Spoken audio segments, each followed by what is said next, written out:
चलिए जानते हैं देश दुनिया की सिलेक्टेड महत्वपूर्ण 25 बड़ी खबरों को सिर्फ 5 मिनट में। उससे पहले वीडियो को लाइक नहीं किए होंगे तो लाइक करें और चैनल को सब्सक्राइब करें। हेल्थ मिनिस्ट्री संग फैमा की बैठक, बेनतीजा जाने डॉक्टर्स ने वो कौन सी 4 मांगे की हैं जिन पर मोदी सरकार पर बन रहा दबाव। कोलकाता के आरजीकर मेडिकल कॉलेज पर एवं अस्पताल पर शिशु डॉक्टर के बलात्कार एवं हत्या मामले पर गुजर रही दिनों के बाद डॉक्टरों की सुरक्षा की मांग जोर पकड़ रही है।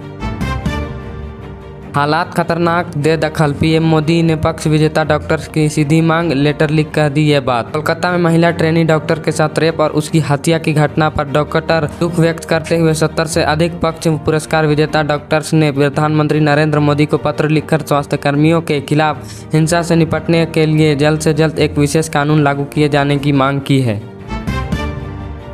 बेटी की लाश का हाल देख कांप उठी पिता का रूह। कोलकाता के आरजीकर मेडिकल कॉलेज और अस्पताल में रेप और मर्डर के शिकार हुई जूनियर डॉक्टर के पिता का दर्द झलकता हुआ नजर आ रहा है। उन्होंने अपनी आपबीती बताते हुए कहा कि बेटी की लाश देखकर रूह कांप उठी थी। पीएम मोदी ने रक्षाबंधन की दी शुभकामनाएं। राहुल गांधी ने बहन प्रियंका संग फोटो शेयर कर जानिए क्या लिखा। पूरे देश में कल रक्षाबंधन का त्यौहार मनाया जा रहा था। इस खास मौके पर देश के कई नेताओं ने लोगों को शुभकामनाएं दी है। राष्ट्रपति को लेकर लोकसभा के विपक्ष नेता राहुल गांधी ने भी राखी पर लोगों को खास मैसेज दिया है।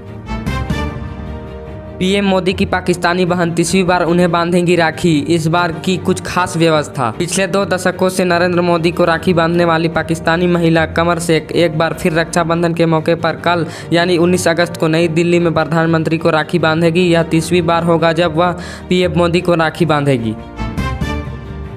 बंगाल में बहनों की नो रक्षा सिर्फ बंधन। रक्षाबंधन पर बीजेपी ममता सरकार पर हमला। कोलकाता के आरजीकर मेडिकल कॉलेज और अस्पताल में बलात्कार हत्या की घटना के विरोध में पूरे देश में प्रदर्शन हो रहे हैं। बीजेपी ममता सरकार पर लगातार हमलावर है। बीजेपी ममता बनर्जी से इस्तीफे की मांग कर रही है।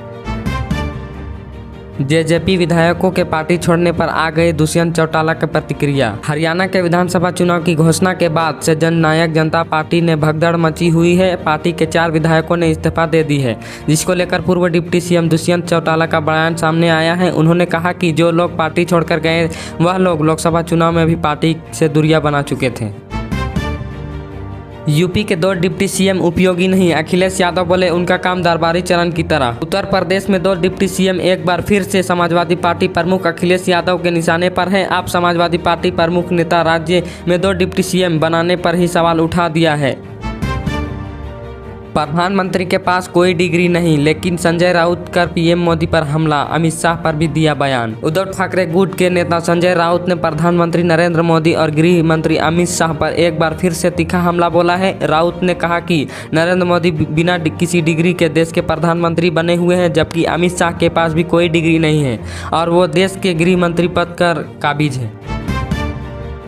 लेटरल एंट्री, दलितों आदिवासियों पर हमला। बीजेपी कर रही आरक्षण छीनने की कोशिश, राहुल गांधी ने बोला हमला। कांग्रेस नेता और लोकसभा के विपक्ष के नेता राहुल गांधी ने प्रधानमंत्री नरेंद्र मोदी के नेतृत्व वाली केंद्र सरकार की लेटरल स्कीम पर सवाल उठाया है। उन्होंने इस बहुजन समाज के आरक्षण को छीनने वाली प्रतिक्रिया करार दिया है। साथ ही कहा कि बीजेपी इसके जरिए संविधान को नष्ट करना चाहती है।